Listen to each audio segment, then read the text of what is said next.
Hello student, welcome back to my YouTube channel. और फिर आज हम एक नए सेशन को स्टार्ट करने वाले हैं। जो सेशन हमारा जो चल रहा था बेसिकली बीएससी के स्टूडेंट के लिए जो फर्स्ट सेमेस्टर में है, ठीक है ना, जिनको पढ़ना है केमिस्ट्री, इनका एक पार्ट वीडियो यूनिट 4 का पार्ट 1 बन चुका है, ठीक है ना, जिसका नाम है organic mechanism of organic reaction. और इस वीडियो को आप देख कर आएंगे, ठीक है ना। फिर उसके बाद हमारा नया सेशन स्टार्ट करने वाले हैं। और फिर हमारा एक हैबिट होता है कि जैसे कि हम कुछ सीरियल वगैरह देखते हैं या मूवी देखते हैं, तो वहाँ पे हम कुछ रिकेप करने की कोशिश करते हैं। जस्ट लाइक कि हम पिछले सेशन में क्या हुआ था, पिछले जो पार्ट होता था उसमें क्या हुआ था, कल क्या हुआ था, उसको थोड़ा सा 10 सेकेंड में बताया जाता है कि जनरली सेम लाइक वैसे ही आपको क्या बताया जाएगा, रिकेप कराया जाएगा उस सीरियल का। यहाँ जो सीरियल होने वाला है उस सीरियल का नाम है क्या है, उस मूवी का नाम क्या है, मैकेनिज्म ऑफ ऑर्गेनिक रिएक्शन। तो चलते हैं इस, आप बोल सकते हैं मूवी को, बोल सकते हैं इसके बारे में अच्छे से समझते हैं क्या हमने कल पढ़ा था, ठीक है ना। तो हमने जो पढ़ा था वो पढ़ा था कर्व एरो नोटेशन, ठीक है ना। तो इस कर्व एरो नोटेशन में हमने समझा कि जो फिश हुक एरो था उससे क्या हो रहा था, सिंगल इलेक्ट्रॉन का मूवमेंट हो रहा था। देन हम समझे कि फिश हुक एरो बनता कैसे है, तो आपको पता लगा हाँ, फिश हुक एरो इस तरह से बनता है, कुछ ऐसे रहता है, ठीक है ना। देन आफ्टर आपको कुछ बताया गया कि कैसे इसमें इलेक्ट्रॉन का मूवमेंट होता है, ठीक है ना। कर्व एरो रोटेशन के बारे में बताया गया, जिसमें बताया कि पेयर ऑफ इलेक्ट्रॉन का मूवमेंट होता है कहाँ से, किसी एक एटम से दूसरे एटम, ठीक है। अब चलते हैं दूसरा जो टर्म्स उसको समझते हैं। इसमें सिंगल लाइन एरो को बताया गया था, जहाँ पे बताया गया कि ए और बी के बीच में जो सिंगल लाइन होता है वो कोवैलेंट बॉन्ड को दिखाता है, और ये जो एरो होता है वो रिएक्शन को दिखाता है। फिर उसमें डबल लाइन एरो दिखाया गया है जो रिवर्सिबिलिटी को दिखाता है, और साथ में केमिकल इक्विलिब्रियम को दिखाता है। ओके, इस एरो को दिखाया गया था, तो बताया गया कि जो ये एरो है वो रेजोनेंस को दिखाता है। कैसे रेजोनेंस बनता है आपको बताया गया था। फिर आपको जो अगला टॉपिक था वो ब्रेकिंग बताया गया था। किसकी ब्रेकिंग बताया था, कोवैलेंट बॉन्ड की ब्रेकिंग बताया गया था, ठीक है ना। इस कोवैलेंट बॉन्ड में ब्रेकिंग होती है, कितने टाइप की ब्रेकिंग होती है, तो पता लगा कि दो टाइप की ब्रेकिंग होती है। कौन कौन सा, होमोलिटिक और हेटेरोलिटिक का, ठीक है ना। फिर उसके बाद नेक्स्ट वन आप होमोलिटिक में, आपका होमोलिटिक बॉन्ड फ्यूजन में क्या होता है, जनरली बड़ा इंपॉर्टेंट टर्म्स होता है कि होमोलिटिक में क्या बनता है, फ्री रेडिकल बनता है, जो क्या होता है, हाईली रिएक्टिव होता है। क्यों होता है मैंने बताया था आपको। चलिए अब सेशन को देखिएगा, आगे चलते हुए देखिएगा हेट्रोलिटिक बॉन्ड फ्यूजन। इस हेट्रोलिटिक बॉन्ड फ्यूजन में सबसे इंपॉर्टेंट जो टर्म्स था वो क्या कर रहा था, नेगेटिव चार्ज को बन रहा था, और जो दे रहा था उसको पॉजिटिव चार्ज के लिए बताया गया था। इन द सेंस जैसे यहाँ पे आप देखिएगा इसकी ब्रेकिंग हुई है, ब्रेकिंग होने के बाद ये क्या किए हैं, इनके ऊपर पॉजिटिव चार्ज आया है। इन द सेंस ये क्या किए होंगे, इलेक्ट्रॉन को डोनेट किए होंगे, इनके ऊपर नेगेटिव चार्ज आया है, ठीक है ना। तो इलेक्ट्रॉन को एक्सेप्ट किए होंगे, बेसिक सा रूल है ये। फिर आपको बताया गया था कि टाइप ऑफ रिएजेंट, जहाँ पे हमने आपको बताया था कि रिएजेंट क्या होते हैं, तो आपको पता है कि रिएजेंट क्या होते हैं, तो आप बता रहे हैं कि रिएजेंट जो होते हैं वो पाथ प्रोवाइड करते हैं, किसको, रिएक्शन अच्छे से हो जाए उसके लिए पाथ प्रोवाइड करते हैं, ठीक है ना। ये कभी कभी कंज्यूम होते हैं, कभी कंज्यूम नहीं होते हैं, ठीक है। फिर आपको जनरली बताया गया था कि कुछ रिएजेंट कितने टाइप के होते हैं, पता लगा कि रिएजेंट दो टाइप के होते हैं। फर्स्ट टाइप क्या था इसका, इलेक्ट्रोफिलिक था, दूसरा क्या था, न्यूक्लियोफिलिक था। हाँ जी, अब समझते हैं इलेक्ट्रोफिलिक में क्या बताया गया था। बताया गया इलेक्ट्रोफिलिक होता है वो इलेक्ट्रॉन लवर होता है। इलेक्ट्रॉन लवर्स कौन होगा, जो इलेक्ट्रॉन डेफिशिएंट होगा, जिसके पास इलेक्ट्रॉन की कमी होगी, उसको चाहिए होगा इलेक्ट्रॉन, ठीक है। अब चलिए समझते हैं type of electrophiles. Type of electrophiles को समझते हैं, इसमें क्या हो गया, अब कितने टाइप्स के होते हैं इलेक्ट्रोफाइल, बताया गया कि इलेक्ट्रोफाइल बेसिकली 3 टाइप्स के होते हैं, केटायनिक, न्यूट्रल और कौन सा, लेविस एसिड, ठीक है ना। ये पोलर टू क्रिएट होते हैं, पोलर, ठीक है। लेविस एसिड में सबसे इंपॉर्टेंट बताया गया कि H2SO4 और HNO3। और फिर उसके बाद न्यूक्लिक एसिड को बताया गया, सॉरी न्यूक्लिक एसिड नहीं, न्यूक्लियोफाइल रिएजेंट को बताया गया, जिसमें बताया गया ये क्या होते हैं, न्यूक्लियस लवर होते हैं, इनको चाहिए होगा न्यूक्लियस। जब इनको चाहिए होगा न्यूक्लियस, न्यूक्लियस में होता है पॉजिटिव चार्ज, तो सोचो किसको पॉजिटिव चार्ज चाहिए होगा, कौन इसको इससे जुड़ना चाहेगा? अरे वही जुड़ना चाहेगा जिसके पास नेगेटिव चार्ज होगा, तभी ना वो इसके साथ जुड़ना चाहेगा। तो देखिएगा कुछ न्यूक्लियोफाइल को बताया गया कि न्यूक्लियोफाइल्स कुछ ऐसे जिसके पास, देखिएगा जिसके पास नेगेटिव चार्ज होगा वो सब लोग न्यूक्लियोफाइल होगा, ठीक है ना। और अगला टर्म सी को ही समझना चाहिए, जिसके पास ऐसे कोई एटम्स हो जिसके पास ऑलरेडी लोन पेयर रहता है, जैसे लाइक देखो ऑक्सीजन के पास लोन पेयर रहता है, नाइट्रोजन के पास, एंड फिर नाइट्रोजन के पास, फिर ऑक्सीजन के पास, इन सबके पास इसका अमाउंट में लोन पेयर रहते हैं, तो किसी को डोनेट कर देते हैं, ठीक है ना, डोनेट करके उनके साथ बांड बनाते हैं। देखिए पाई में कंडीशन क्या है, पाई की कंडीशन में जब ब्रेकिंग होती है तो ये इलेक्ट्रॉन यहाँ जाता है, इलेक्ट्रॉन यहाँ जाता है, तो इसके पास इलेक्ट्रोफाइल कार्बोकेटाइन कार्बोनाइन का जनरेशन होता है, ठीक है ना। अब देखिए यहाँ का जो टर्म है ये थोड़ा सा हम इस टाइप में ऐड किए हैं, ऐड क्या किए हैं, इनकी खुशी देख रहे हैं आप, इनकी खुशी देखिए और इनकी खुशी देखिए। अब इनकी खुशी आपसे देखी नहीं जाएगी, क्यों नहीं देखी जाएगी? क्योंकि खुशी तो देखी नहीं जाती है। अब देखिए कैसे नहीं देखी जाती है, ये देखो इनको क्या है, ये बोल रहे हैं भैया हम हैं इलेक्ट्रोफाइल, और ये बोल रहे हैं हम हैं न्यूक्लियोफाइल, ठीक है ना। अब हमको चाहिए का, अब देखो इलेक्ट्रॉन देख लिए इतना कितना खुश हो गए, वाह वाह वाह इलेक्ट्रॉन आ रहा है। अब इनको देखो ये इतना खुश है, क्यों? क्योंकि ये पॉजिटिव को देख लिया, प्रोटॉन को देख लिया, ठीक है ना, पॉजिटिव को देख लिए, ये इलेक्ट्रॉन को देख लिए, इसलिए दोनों लोग बहुत खुश हैं, चलो अच्छा कुछ तो काम का आ रहा है। तो वही चीज है कि जो इलेक्ट्रॉन होते हैं वो डेफिशिएंट होते हैं, इलेक्ट्रॉन डेफिशिएंट होते हैं इलेक्ट्रोफाइल, और एक्सेप्ट करते हैं क्या, इलेक्ट्रॉन, ठीक है ना, और इनको क्या फिर न्यूट्रल मॉलिक्यूल, ठीक है ना। अब समझ में आ रहा है इनकी खुशी का रीजन, खुशी का रीजन वही है क्योंकि ये जो ये बोल रहे हैं मेरा नाम न्यूक्लियोफाइल है और मैं वहाँ खुश रहता हूँ जहाँ पे प्रोटॉन रहता है, और ये भी बोल रहे हैं मेरा नाम इलेक्ट्रोफाइल है और मैं वहाँ खुश रहता हूँ जहाँ पर इलेक्ट्रॉन रहता है, ठीक है ना। आई थिंक मेरे हिसाब से आपको इलेक्ट्रोफाइल और न्यूक्लियोफाइल का बेस क्लियर हो गया होगा। चलिए अभी क्लियर नहीं होगा तो आप वापस देख लीजिएगा, हमारा जो आज का सेशन है, जो इम्पोर्टेंट सेशन है, इसको हम आज अच्छे से कवर करते हैं, ठीक है ना। इस सेशन को समझने से पहले हम समझते हैं कि जो ऑर्गेनिक रिएक्शन है वो कितने टाइप्स के होते हैं, ठीक है ना। तो हम जनरली आपको एक ओवरव्यू दे देते हैं ऑर्गेनिक रिएक्शन को ना, हम सब्स्टिट्यूशन रिएक्शन तो पहला आपको पढ़ ही रहे हैं, ठीक है ना। दूसरा सॉरी हम बता देते हैं सब्स्टिट्यूशन रिएक्शन, सब्स्टिट्यूशन रिएक्शन, ठीक है। फिर उसके बाद दूसरा रिएक्शन है वो क्या है, एडिशन रिएक्शन, हम आगे आपको क्लियर बताएंगे, आप लिखिएगा मत नोट्स में हम आगे बताएंगे। फिर उसके बाद एलिमिनेशन रिएक्शन, फिर उसके बाद क्या होता है, फिर कुछ मॉलिक्यूलर रिएक्शंस होते हैं, मॉलिक्यूलर रिएक्शन, ठीक है। फिर रीअरेंजमेंट रिएक्शन, तो कुछ इससे बेसिक सा जो हमारे सिलेबस में पढ़ना है ये हमारे सिलेबस में पढ़ना है, ठीक है ना। तो हम स्टार्ट करते हैं अपने सिलेबस को, कहाँ से स्टार्ट करते हैं, यहाँ से स्टार्ट करते हैं। क्या है सिलेबस का पहला टर्म, हमारा है सिलेबस का पहला term substitution reaction, substitution reaction. आओ इनको हम आपको बताते हैं सब्स्टिट्यूशन रिएक्शन होता क्या है। जनरली देखिए substitution reaction in the sense ऐसा है कि अगर आपकी क्लास में आप लोग बैठे हुए हैं, क्लास में पढ़ाई कर रहे हैं, आपको उठाकर किसी दूसरे बच्चे को वहां पे बैठा दिया गया, क्लास डिस्टर्ब हुआ नहीं, क्लास डिस्टर्ब नहीं हुआ, ठीक है ना। Class in the disturb in the sense कि आपका क्लास अगर 12th में है तो ऐसा तो नहीं है कि अगर उठाकर किसी दूसरे बच्चे को उठाकर वहां बैठा दिए तो क्लास 11 हो गया, ऐसा तो नहीं हुआ ना। क्लास 12th है ही ना, तो मॉलिक्यूलर सेम होता है, ठीक है ना। अब सुनिए समझिएगा, सॉरी यहाँ पे समझिएगा, सबसे मॉलिक्यूलर सेम होता है। सब्स्टिट्यूशन रिएक्शन मतलब क्या होगा, किसी मॉलिक्यूल में किसी कंपाउंड, किसी एटम या एटम की ग्रुप को हटा के दूसरे एटम या दूसरे ग्रुप से हटाया जाता है, ठीक है ना।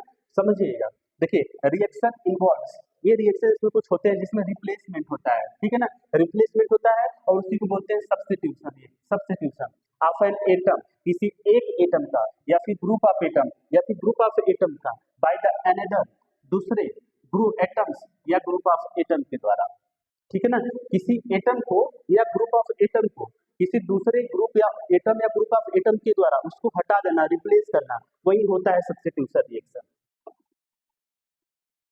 समझ में आया सब्स्टिट्यूशन रिएक्शन कैसे किसे कहते हैं, आप इसको नोट्स में जरूर बनाइएगा, नोट्स बेस्ड नोट्स है, ठीक है ना।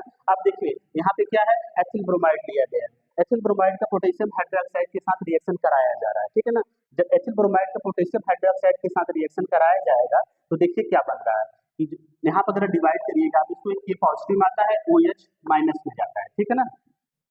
एक सेकेंड, ठीक है, इसके ऊपर माइनस होता है, इसके ऊपर प्लस होता है। ठीक है, आप देखिए इसके ऊपर क्या होता है माइनस, इसके ऊपर होता है प्लस। ठीक है, जब इनकी बॉन्ड ब्रेकिंग होगी तब देखिएगा क्यों क्यों माइनस होता है इसके ऊपर, क्योंकि ये मोर इलेक्ट्रोनेगेटिव है रेदर देन इसके, तो ये इलेक्ट्रोनेगेटिव तो इलेक्ट्रॉन को अपनी तरफ खींचेंगे, जब अपनी तरफ खींचेंगे इनके ऊपर आएगा माइनस चार्ज। अब ज्यादा हम डीप में जाकर थोड़ा सा आपको ओरली बता देते हैं कि क्या कहानी है इनकी। एक सेकेंड, देखिए अब जो है ये माइनस चार्ज है, इसके ऊपर प्लस है, तो ये इनसे कंबाइन हो जाएगा। ठीक है ना, अब ये जो एटम है, ये जो एटम है इस एटम को रिप्लेस कर दे रहा है। ठीक है ना, रिप्लेस करने के बाद अब ये क्या हो जाएगा, सॉरी ये जो OH है इसको रिप्लेस करेगा, Br को रिप्लेस करेगा। Br को जब रिप्लेस करेगा यहाँ से Br को हटाएगा और अपने आ जाएगा, जब आ जाएगा तो क्या बना देगा, एथिल अल्कोहल बना देगा। ठीक है ना, फिर पोटेशियम ब्रोमाइड क्या हो गया, साइड प्रोडक्ट हो गया। क्या हुआ, आपका एथिल ब्रोमाइड था, इसमें KOH है, जो OH है ना ये ब्रोमाइड को हटा देगा, इस आयन को हटाकर यहाँ खुद अपने सेटल हो जाएगा, जिससे कि आपको पता लगेगा कि हमारा जो सब्स्टिट्यूशन रिएक्शन है वो क्या कहता है कि जब कोई एटम दूसरे एटम को हटाकर अपने खुद स्थान ले लेता है, रिप्लेस कर देता है, उसी को हम कहते हैं सब्स्टिट्यूशन रिएक्शन। अब देखिएगा अगर आपको जनरली इसमें रिएक्शन पूछा जाएगा कि सब्स्टिट्यूएंट किसे कहेंगे, तो जो ग्रुप को हटा रहा है, जो एटम को हटा रहा है, कौन हटा रहा है, OH हटा रहा है, इस एटम को कौन हटा रहा है, OH हटा रहा है। जो OH हटा रहा है तो OH को आप बोलेंगे क्या है, OH एक सब्स्टिट्यूएंट है। कैसे, देखिए क्या लिखा गया है इसमें नोट्स में आपके,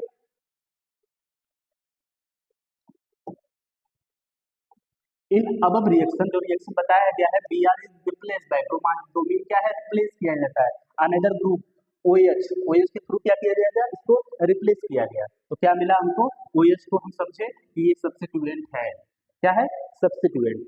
ठीक है ना, तो सब्स्टिट्यूएंट रिएक्शन क्या हो गया, ये ऐसा रिएक्शन होता है जिसमें कोई एटम हो या फिर किसी ग्रुप का एटम हो, एटम का ग्रुप हो, वो किसी दूसरे एटम या एटम के ग्रुप से रिप्लेस कर दिया जाता है, वही होता है सब्स्टिट्यूशन रिएक्शन। चलिए अब टाइप्स इसका पढ़ लेते हैं। जो सब्स्टिट्यूशन का टाइप्स है वो 3 टाइप्स का होता है बेसिकली, न्यूक्लियोफिलिक, ठीक है ना, दूसरा क्या होगा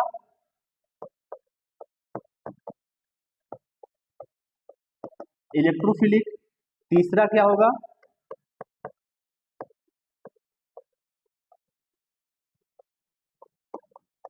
फ्री रेडिकल्स। ठीक है, तो हम ये 3 को सब्स्टिट्यूशन रिएक्शन पढ़ेंगे, इलेक्ट्रोफिलिक सब्स्टिट्यूशन रिएक्शन और फिर इसका फ्री रेडिकल सब्स्टिट्यूशन रिएक्शन, इनको हम अच्छे से समझेंगे। ठीक है, तो जो हमारा फर्स्ट टॉपिक है वो क्या है,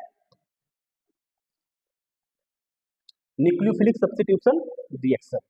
अब इसको देखते हैं न्यूक्लियोफिलिक सब्स्टिट्यूशन रिएक्शन है क्या।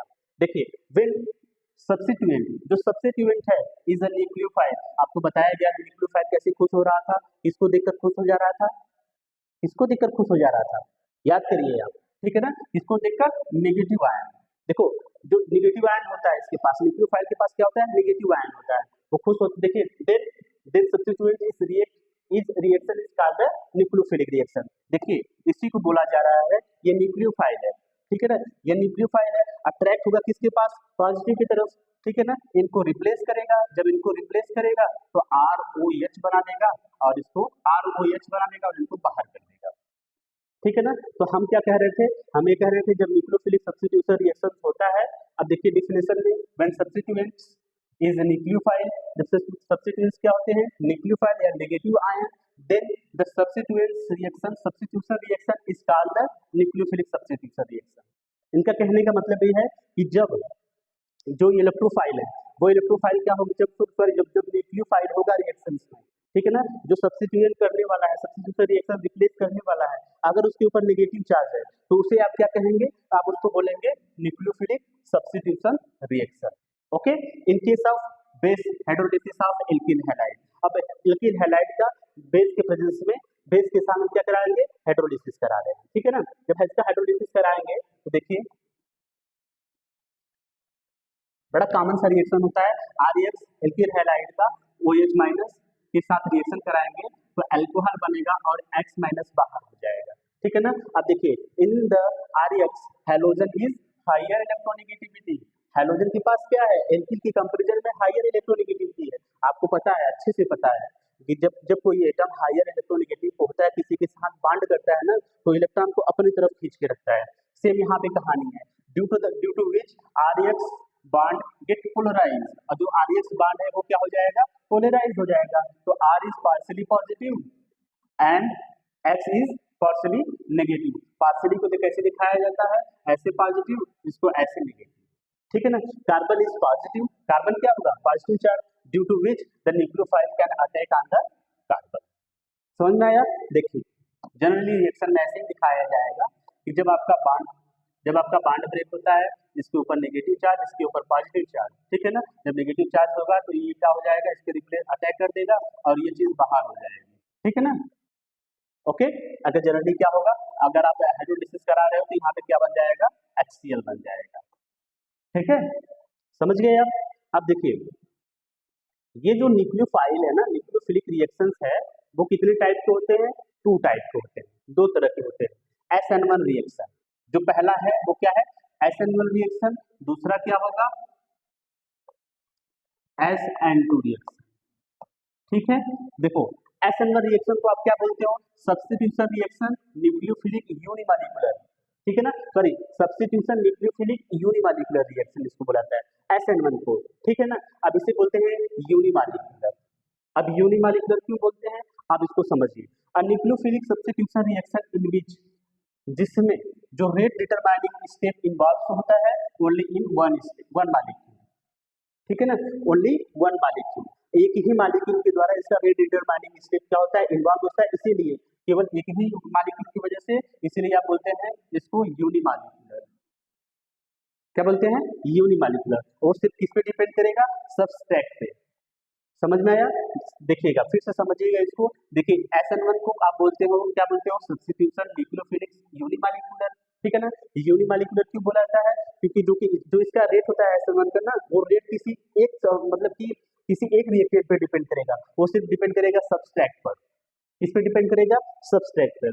Proceeding with the carbocation formation, ठीक है ना। अब ये बनता कैसे है, कार्बोकेटायन का फॉर्मेशन होता है। जो SN1 रिएक्शन है ये 2 स्टेप रिएक्शन होता है। स्टेप 1 में क्या होता है, फॉर्मेशन ऑफ कार्बोकेटायन,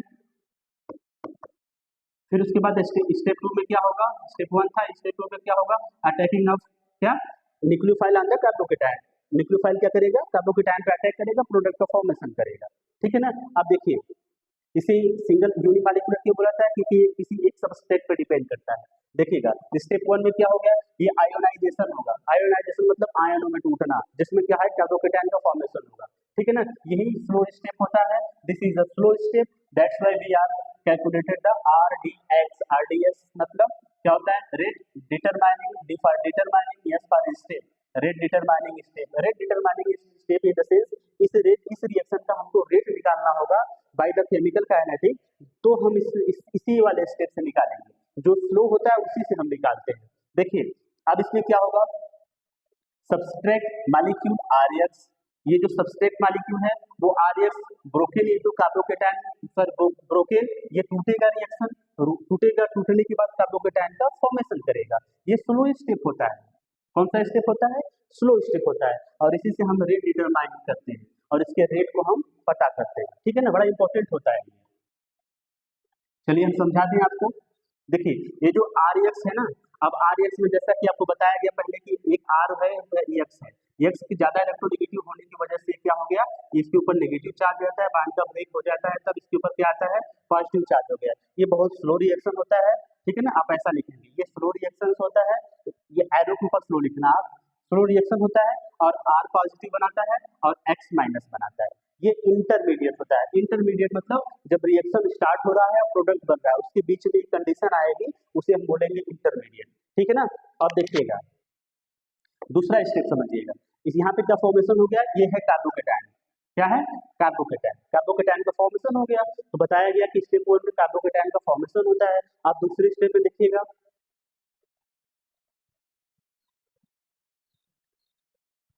दूसरे स्टेप में देखिएगा न्यूक्लियोफाइल अटैक करता है, कहाँ पे अटैक करेगा, कार्बोकेटायन पे, ठीक है ना, क्योंकि न्यूक्लियोफाइल के पास नेगेटिव चार्ज होता है, ऑब्वियस सी बात है वो पॉजिटिव चार्ज के पास अट्रैक्ट होगा, उसके साथ अफिनिटी करेगा।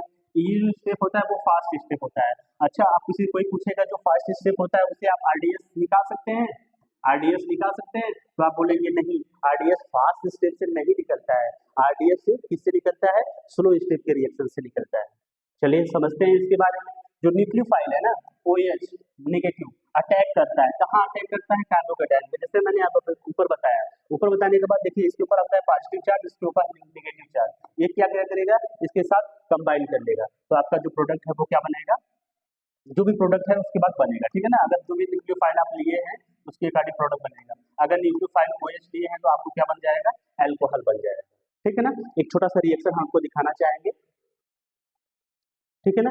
अब इस रिएक्शन के बारे में हम आपको बताते हैं कैसे इसमें रिएक्शन होगा। इसमें जनरली रिएक्शन क्या कराया गया है कि एक आपके पास क्या है, ठीक है ना, टर्सरी का कंपाउंड है ना, टर्सरी है। जब टर्सरी है, क्या टर्सरी होने में क्या रीजन है कि अब देखिए अब इसके बीच में जो बॉन्डिंग ब्रेकिंग होगा, एक सेकेंड, अब इसका टर्सरी का बॉन्ड ब्रेक होगा ना, टर्सरी एल्किल हैलाइड है तो इसके बाद देखिए इसका बॉन्ड ब्रेकिंग होगा, इसको बॉन्ड ब्रेकिंग करके बाद जब बॉन्ड ब्रेकिंग होगा ये मोर इलेक्ट्रोनेगेटिव है तो इसके पास नेगेटिव चार्ज आएगा, तो ऑब्वियसली बात है इसके ऊपर क्या चला गया? Negative charge. अब इसके ऊपर आ गया क्या? Positive charge. तो यहाँ पे हो गया फॉर्मेशन ऑफ कार्बोकेटायन। ये क्या हो गया? स्लो स्टेप है। अब स्लो स्टेप है तो आपको पता होना चाहिए, इसी से आप RDS निकालेंगे। क्या निकालेंगे? RDS निकालेंगे। ये दोनों डायरेक्शन में क्या हो रहा है? रिएक्शन हो रहा है, ठीक है ना। तो both are chemically equilibrium with each other. Next one में समझिएगा, अटैक ऑफ न्यूक्लियोफाइल। न्यूक्लियोफाइल का अटैक हो रहा है, कहाँ पे अटैक हो रहा है? कार्बोकेटायन पे। कार्बोकेटायन पे जब अटैक हो रहा है, क्यों न्यूक्लियोफाइल अटैक कर रहा है? क्योंकि न्यूक्लियोफाइल के पास क्या है? नेगेटिव चार्ज है। ये अटैक करेगा किस पे? पॉजिटिव चार्ज पे, तो ये फॉर्मेशन बनाएगा। कौन सा अल्कोहल है? अल्कोहल देखिए, अल्कोहल समूह OH समूह जिस कार्बन से जुड़ा हो, OH समूह जिस कार्बन से जुड़ा हो, वापस से OH समूह जिस कार्बन से जुड़ा हो उससे 3 कार्बन समूह जुड़े होंगे तो उसे हम कहेंगे टर्शियरी अल्कोहल, ठीक है ना। अब सेम कंडीशन यहाँ भी है, Br ग्रुप जिस कार्बन से जुड़ा होगा या एल्किल ग्रुप जिस हैलाइड ग्रुप जिस कार्बन से जुड़ा होगा उससे 3 कार्बन जुड़े हैं तो वो क्या होगा? टर्शियरी होगा, ठीक है ना। तो टर्शियरी अल्कोहल का फॉर्मेशन हुआ। तो जो रेट डिटरमाइनिंग स्टेप कौन सा है? स्टेप फर्स्ट, ठीक है ना। ये था थोड़ा बहुत इसके बारे में, असाइनमेंट के बारे में। अब कुछ ऐसे कॉन्सेप्ट हैं जो असाइनमेंट के बारे में आपको सीखना होगा कि देखिए अगर इसका हम रेट निकालेंगे तो ये केवल सब्सट्रैक्ट पे डिपेंड करेगा, ठीक है ना, केवल सब्सट्रैक्ट पे डिपेंड करेगा, न्यूक्लियोफाइल के नहीं डिपेंड करेगा। तो न्यूक्लियोफाइल सेकेंड स्टेप में आ रहा है, ये बेसिकली फर्स्ट स्टेप पे डिपेंड करता है, ठीक है ना। जो रेट होता है वो फर्स्ट स्टेप पे डिपेंड करता है, जो ऑर्डर होता है इसका फर्स्ट ऑर्डर होता है, ठीक। कार्बोकेटायन स्टेबिलिटी, अगर इसकी कार्बोकेटायन की स्टेबिलिटी देखेंगे तो उसमें टर्सरी ज्यादा स्टेबल होता है, सेकेंडरी उससे कम, प्राइमरी उससे कम।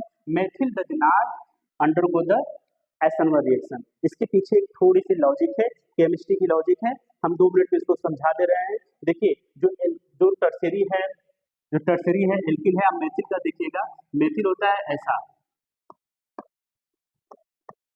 ठीक है ना, इसके पास पॉजिटिव चार्ज है।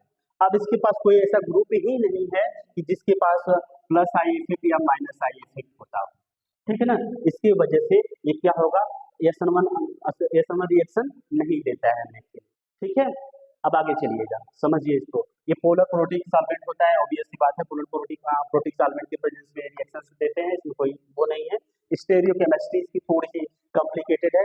रेसिमाइजेशन होता है, रेसिमाइजेशन का मतलब ये होता है ना कि ऐसा एनएनसी को फॉर्म करेगा, ऐसा एनएनसी फॉर्म करेगा कि देखो ये प्लेनर होते हैं, कहाँ गया बताएं, ये क्या होते हैं? प्लेनर होते हैं। प्लेनर का मतलब ये होता है ना कि ये इसकी जो अटैक कर रहा है, न्यूक्लियोफाइल अटैक कर रहा है, वो किसी भी डायरेक्शन से अटैक कर सकता है, वो डायरेक्शन फिक्स नहीं होता है, इसलिए R और S दोनों में से कुछ भी बना सकते हैं। इसके लिए कोई इसका फिक्स वो नहीं है कि R ही बनाना है, ऐसे ही बनाना है। R और S क्या है? जब आप स्टूडियो केमिस्ट्री पढ़ेंगे तो आप S और R पढ़ेंगे, ठीक है ना। फिर रेसिमाइजेशन होता है। चलिए अब समझते हैं हम SN2 रिएक्शन को।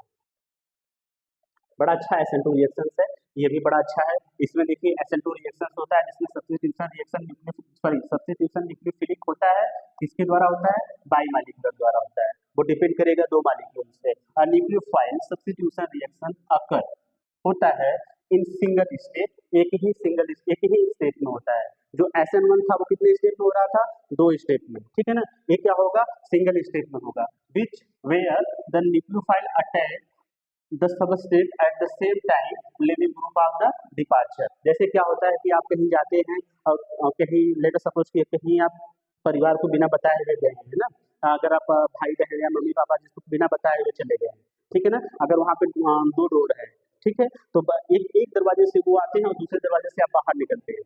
सेम कहानी यहाँ पर है, एक दरवाजे से न्यूक्लियोफाइल आएगा, दूसरे दरवाजे से आप डिपार्चर हो जाते हैं, बाहर निकल जाते हैं, तो लिविंग ग्रुप क्या हो जाएगा, बाहर निकल जाएगा। तो ये किसमें होता है, SN2 में होता है। क्या होगा देखिए, ये जो मैकेनिज्म होता है वो वन स्टेप मैकेनिज्म होता है, अब समझिएगा। न्यूक्लियोफाइल अटैक करता है फ्रॉम द बैक साइड से अटैक करता है, पीछे वाले दरवाजे से ना। देखिएगा, carbon back side of the carbon leaving group बांध जिस देखिए जिधर से लिविंग ग्रुप जुड़ा होगा उधर से अटैक करेगा, ये लिविंग ग्रुप पीछे से ये आएंगे, लिविंग ग्रुप बाहर चला जाएगा। ये SN2 रिएक्शन होता है, ठीक है ना। देखिए अब इसमें दोनों साइमल्टेनियसली एक साथ होता है, एक आता है दूसरा बाहर निकलता है, यही कहानी है इनकी। चलिए देखिए इनके रिएक्शंस को। ये रिएक्शन आपको देखिए लर्न करना, याद करना, समझना बड़ा जरूरी है। आपको एग्जाम में इसको शो ऑफ करना है, आपकी थ्योरी को नहीं समझेगा, ठीक है ना। अब देखिए ये एल्किल हैलाइड है, एल्किल हैलाइड मतलब एल्किल ब्रोमाइड मेथिल ब्रोमाइड है, इसका हम रिएक्शन कराएंगे OH नेगेटिव के साथ, ठीक है ना, हाइड्रोक्साइड है इनके साथ। अब जब इसके साथ हम रिएक्शन कराएंगे तो हमारा क्या बना रहा है, मेथेनॉल बना रहा है, और Br क्या हो जा रहा है, बाहर हो जा रहा है, ठीक है ना। इनके बीच में बाइंडिंग होती है, बाइंडिंग होगी तो यहाँ पे अटैक करेंगे कार्बोकेटायन पर। देखिए जो इसका मैकेनिज्म आप देखेंगे ना, देखिए जब ये क्या हो रहा है, हाइड्रॉक्सिल ग्रुप इस पे अटैक कर रहा है, इस कार्बन पे अटैक क्यों कर रहा है, रीजन क्यों कर रहा है बता रहे हैं आपको। पहला काम क्या है कि ये जो कंपाउंड आपको दिख रहा है इसमें Br इस कार्बन से ज्यादा इलेक्ट्रोनेगेटिव है, तो Br क्या करेगा, इलेक्ट्रॉन को अपनी तरफ खींच लेगा, जब खींच लिया तो ये नेगेटिव बना दिया, और इनके ऊपर क्या आ गया, पॉजिटिव। जैसे इनके ऊपर पॉजिटिव आ रहा है तो देखिए ट्रांजिशन स्टेट की कहानी देखिए आप, थोड़ा सा देखिए इनके बारे में, इसकी हिस्ट्री है इसको देखिए। देखिए ये चीज, ये ग्रुप बाहर हो रहा है, तुरंत ये ग्रुप इस पे अटैक कर दे रहा है, दोनों ग्रुप सिमल्टेनियसली काम करेंगे। ये जैसे पीछे वाले दरवाजे से जैसे वो अंदर आ रहे हैं, आप बाहर चले जा रहे हैं, ठीक है ना। तो ये क्या होगा, तो एक ट्रांजिशन, ऐसा तो ट्रांजिशन स्टेट मतलब कि ऐसा कोई कंडीशन आएगा ना कि जैसे वो दरवाजे पे खड़े होंगे आप यहाँ पे, यहाँ दरवाजे पे खड़े होंगे, जैसे वो अंदर आए आप बाहर चले गए, सेम यहाँ भी कंडीशन है। जैसे भी ये क्या होते हैं, बाहर जाते हैं वैसे ही अंदर आ जाते हैं। तो जब ये दोनों प्रक्रिया मतलब प्रोसेस क्या होती है, सेम टाइम पे होती है, तो Br का बाहर निकलना, OH का कार्बोकेटायन पे अटैक करना, दोनों क्या होगा, सेम टाइम पे होता है। तो यही होता है SN2 रिएक्शन, ठीक है ना। तो जो SN2 रिएक्शन का वो जो रेट होता है वो दोनों पे डिपेंड करता है, न्यूक्लियोफाइल पे भी डिपेंड करता है और सबस्ट्रेट पे डिपेंड करता है, क्योंकि ये बोथ दोनों स्टेप एक ही स्टेप का रिएक्शन है, तो इसमें कोई टर्म कंडीशन नहीं है, ठीक है ना। एसल में क्या था, एक ही स्टेप, 2 स्टेप का रिएक्शन था, तो जो डिपेंडेंसी था रेट लगा वो स्टेप 1 पे था, स्टेप 1 में तो न्यूक्लियोफाइल था नहीं, यहाँ पर रेट और सबस्ट्रेट और न्यूक्लियोफाइल दोनों पे अटैक वो डिपेंड करेगा। जो बेसिकली जो आर्डर्स होते हैं वो सेकंड आर्डर का होता है, ठीक है ना। इंटरमीडिएट नो कार्बोकेटायन, ठीक है ना, इंटरमीडिएट कार्बोकेटायन का फॉर्मेशन तो नहीं होता है यहाँ पे, बस केवल क्या बनता है, ट्रांजिशन स्टेट बनता है। बल्कि कार्बोकेटायन का फॉर्मेशन S1 में हुआ था, ठीक है। स्टोरी केमिस्ट्री क्या है, ये बैक साइड से अटैक कर देगा, वर्ल्ड इन्वर्जन होता है, ठीक है ना। फिर उसके बाद रिएक्टिविटी, उसमें क्या था, टर्सरी, सेकेंडरी, प्राइमरी, देन क्या था, मेथिल था, ठीक है ना। अब यहाँ पे क्या है, प्राइमरी, सेकेंडरी, टर्सरी, सबसे ज्यादा जो स्टेबिलिटी होगी वो किसकी आएगी, प्राइमरी की। अब देखिए न्यूक्लियोफिलिक में स्ट्रांग न्यूक्लियोफाइल है, और फेवर्स जो करता है वो प्रोटीक एप्रोटिक सॉल्वेंट के साथ DMSO, ठीक है ना, इसके साथ करेगा। प्रोटीक मतलब जो क्या होगा, जैसे कि आप देखिए HCl है ना, HCl देख रहे हैं, इसके ऊपर प्लस होता है, इसके ऊपर नेगेटिव होता है, ठीक है ना। कार्बन कार्बन रहेगा, दोनों सेम रहेगा, अप्रोटिक सॉल्वेंट लगे यही होते हैं। DMFO होता है, ये आपको MSc में जाएगा तो आपको पढ़ने को मिलेगा, एसीटोन को तो आप जनरेट करते हैं, ठीक है ना। चलिए समझते हैं इलेक्ट्रोफिलिक सब्स्टिट्यूशन रिएक्शन। हाँ जी, अब हम जैसा कि हमने अब शुरू में क्या किया था कि अभी न्यूक्लियोफिलिक सब्स्टिट्यूशन रिएक्शन को पढ़ रहा था, अब पढ़ना है हमको इलेक्ट्रोफिलिक सब्स्टिट्यूशन रिएक्शन को। इलेक्ट्रोफिलिक सब्स्टिट्यूशन रिएक्शन क्या कहता है, वहां पे जो अटैक कर रहा था वो न्यूक्लियोफाइल था, अब यहाँ पे जो अटैक करेगा वो कौन सा रहेगा, इलेक्ट्रोफाइल रहेगा, उसी को हम कहेंगे इलेक्ट्रोफिलिक सब्स्टिट्यूशन रिएक्शन। जब न्यूक्लियोफाइल अटैक कर रहा था न्यूक्लियोफिलिक सब्स्टिट्यूशन रिएक्शन था, अब इलेक्ट्रोफाइल अटैक कर रहा है तो इलेक्ट्रोफिलिक सब्स्टिट्यूशन रिएक्शन होगा, ठीक है ना। तो यहाँ पे क्या है, ऐसे इलेक्ट्रोफाइल जिसके पास पॉजिटिव चार्ज होता है। चलिए देखते हैं इसके बारे में थोड़ा सा, तो सॉरी, हाँ जी, इसके बारे में हम थोड़ा देख लेते हैं। बड़ा अच्छा सा रिएक्शन है, बड़ा सुंदर सा नाम है, फ्रीडल का एसाइलेशन, ठीक है ना। अब क्या करेंगे, इन लोगों का नाम ही ऐसा होता है, आपके जैसे सोहन, मोहन, रोहन ऐसा नाम तो रख नहीं सकते हैं, ठीक है ना। अगर आप बुलाते होंगे सोहन, ठीक है ना, तो ये सोहन नहीं बुलाने जाएगा, ये बोलेगा फ्रीडल, फ्रीडल, तो आप भी बुलाओ ना इसको एक बार। फ्रीडल, हाँ good. Friedel, Friedel card acylation, ठीक है ना, सॉरी एल्काइलेशन है, एसाइलेशन नहीं है। एसाइलेशन होता है तो एसिटिल क्लोराइड के साथ रिएक्शन कराया जाता है। देखिए यहाँ पर देखिए इसके साथ रिएक्शन कराया जाएगा आपको अगर एसाइलेशन होता है तो, ठीक है ना। तो ये जो कंपाउंड है ना यहाँ से ब्रेक होता है फिर अटैक करता है, आप उसको छोड़िए, आप यहाँ पे फोकस करिए। आपको फोकस करना है क्या है, दिस इज बेंजीन, है ना, पता है ना, हाँ ये बेंजीन है। ये बोल रहे हैं कि एरोमेटिक कंपाउंड है, बहका कैसे रहे हैं आपको, एरोमेटिक कंपाउंड होते हैं बेंजीन, हाँ होते हैं एरोमेटिक कंपाउंड, ठीक है ना। एरोमेटिसिटी का कंडीशन हम आपको बताएंगे कभी इन फ्यूचर। अब देखिए ये क्या है, एल्किल हैलाइड है। एल्किल हैलाइड का जब बेंजीन के साथ रिएक्शन कराएंगे in the presence of Lewis acid, ठीक है ना, इस लेविस एसिड के प्रेजेंस में हम रिएक्शन कराएंगे तो हमको जो प्रोडक्ट मिलेगा ना जी, वो प्रोडक्ट मिलेगा ये, जिसका नाम है टॉलुइन। क्या नाम है, टॉलुइन। और बाई साइड प्रोडक्ट हमको क्या मिलेगा, HCl।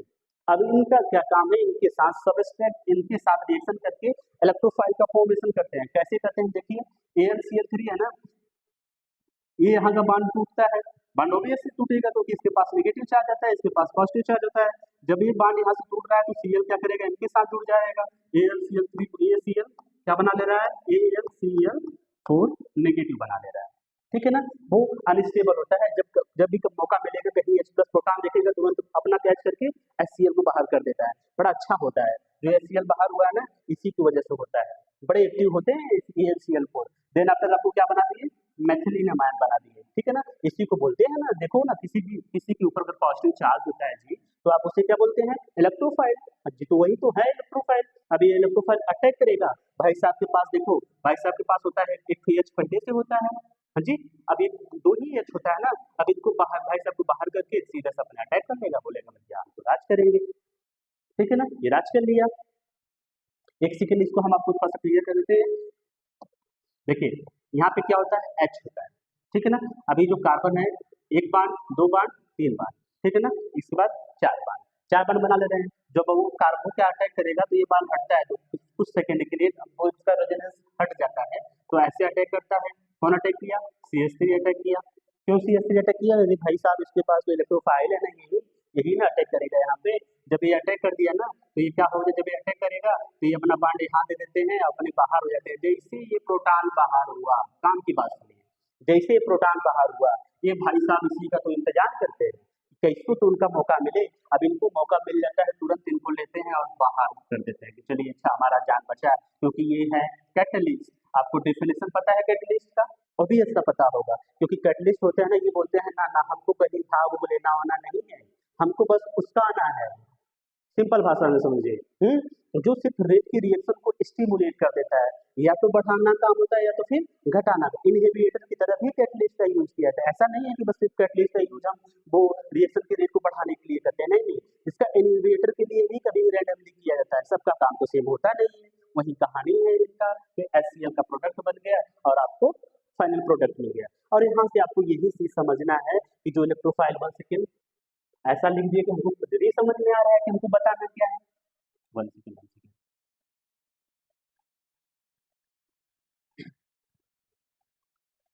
चलिए बहुत दूर चले गए हम। अच्छा हम दूर न जाकर के नजदीक आते हैं कि हमको सिर्फ ये दिखाना है कि जो इलेक्ट्रोफाइल है वो अटैक करके यहाँ प्रोडक्ट बना ले रहा है, मेन प्रोडक्ट बना ले रहा है, ठीक है। चलिए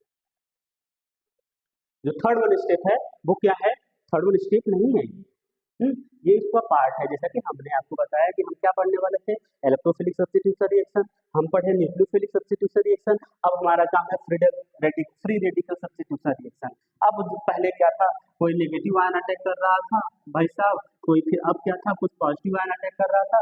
अब बोलेंगे ना ना ना पॉजिटिव अटैक करना है ना नेगेटिव, एक इलेक्ट्रॉन अटैक करेगा। कहाँ अटैक करेगा इसको देखिए आप, विद सब्स्टिट्यूशन रिएक्शन प्लॉट, ठीक है ना। जब सब्स्टिट्यूशन रिएक्शन होता है बाय द फ्री रेडिकल के थ्रू होता है। डेफिनेशन बड़ा इजी है इसका। जब फ्री रेडिकल के थ्रू होता है तो आप बोलोगे फ्री रेडिकल सब्स्टिट्यूशन रिएक्शन हुआ। न्यूक्लियोफाइल से हुआ तो आप बोले न्यूक्लियोफिलिक सब्स्टिट्यूशन रिएक्शन हुआ। इलेक्ट्रोफाइल से हुआ तो आप बोले इलेक्ट्रोफिलिक सब्स्टिट्यूशन रिएक्शन हुआ। बड़ा इजी था आपका। चलिए समझते हैं इसमें क्या होगा।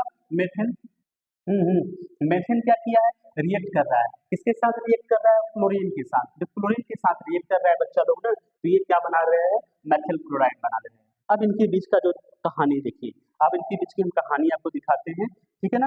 कहानी कुछ इस तरह से आपको दिखाते हैं। Let us suppose chlorine.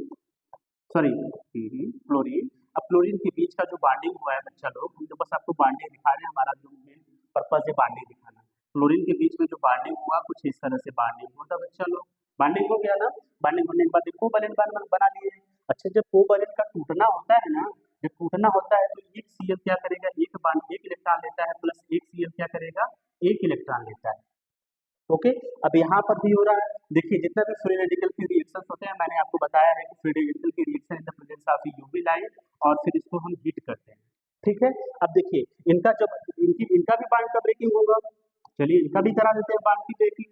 जब इनके बीच की बॉन्ड की ब्रेकिंग हुई तो इनके पास तो भी इलेक्ट्रॉन सिंगल सिंगल है, ये भी करेगा, बोलेगा हमारा एक इलेक्ट्रॉन दे दो, ये भी बोलेगा हमारा एक इलेक्ट्रॉन दे दो। दोनों के पास एक ही हुक लगा रहे हैं तो सिंगल इलेक्ट्रॉन का मूवमेंट हो रहा है। तो अब इसके पास सिंगल इलेक्ट्रॉन हो गया, और एक Cl के पास भी देखिए, इनके पास भी सिंगल इलेक्ट्रॉन हो गया। एक Cl क्या करेगा, इनके साथ जुड़ जाएगा, एक Cl इनके साथ जुड़ जाएगा, तो आपको क्लोरोमेथेन बना लिया, और क्या बना लिया, HCl। ठीक है, तो ऐसा करिएगा कि आज के लिए, अभी के लिए इस वीडियो को, मतलब कि इस क्लास को यहाँ पर हम रुकते हैं। ठीक है ना, नेक्स्ट क्लास में आपको आएंगे तो आपको बताएंगे एडिशन रिएक्शन के बारे में। ठीक है ना, तो एडिशन रिएक्शन को हम अच्छे से आपको समझाएंगे। ठीक, फिर जैसा कि आपको वीडियो जैसा भी लग रहा होगा, अगर आपको करेक्शन कराने की जरूरत है कि यार वॉइस फ्लो है, जो भी चीज़ है, आप उसको कमेंट में हमको बता सकते हैं, सजेशन दे सकते हैं। ठीक है ना, हम इम्प्रूवमेंट करने की पूरी कोशिश करेंगे। ठीक है, थैंक यू सो मच।